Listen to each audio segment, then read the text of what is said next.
ಸಂಜಯ ಉವಾಚ ಏತಚ್ಛ್ರುತ್ವಾ ವಚನಂ ಕೇಶವಸ್ಯ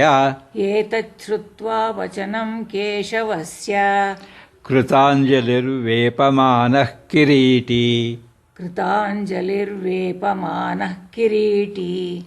ನಮಸ್ಕೃತ್ವಾ ಭೂಯ ಏವಾಹ ಕೃಷ್ಣಂ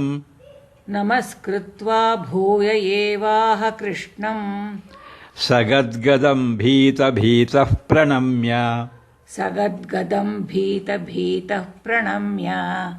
ಏತಚ್ಛ್ರುತ್ವಾ ವಚನಂ ಕೇಶವಸ್ಯ ಕೃತಾಂಜಲಿರ್ವೇಪಮಾನಃ ಕಿರೀಟಿ ನಮಸ್ಕೃತ್ವಾ ಭೂಯ ಏವಾಹ ಕೃಷ್ಣಂ ಸಗದ್ಗದಂ ಭೀತಃ ಪ್ರಣಮ್ಯ ಏತಚ್ಛ್ರುತ್ವಾ ವಚನಂ ಕೇಶವಸ್ಯ ಕೃತಾಂಜಲಿರ್ವೇಪಮಾನಃ ಕಿರೀಟಿ ನಮಸ್ಕೃತ್ವಾ ಭೂಯ ಏವಾಹ ಕೃಷ್ಣಂ ಸಗದ್ಗದಂ ಭೀತಃ ಪ್ರಣಮ್ಯ.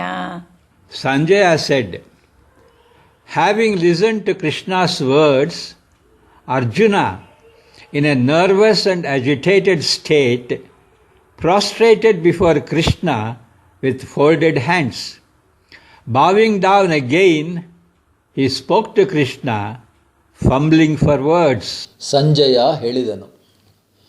ಶ್ರೀಕೃಷ್ಣನ ಈ ಮಾತನ್ನು ಕೇಳಿ ಅರ್ಜುನನು ಧೈರ್ಯಹೀನನಾಗಿ ಕ್ಷೋಭೆಯಿಂದ ನಡುಗುತ್ತಾ ಕೈಗಳನ್ನು ಜೋಡಿಸಿಕೊಂಡು ಕೃಷ್ಣನಿಗೆ ಪುನಃ ನಮಸ್ಕಾರ ಮಾಡಿದನು.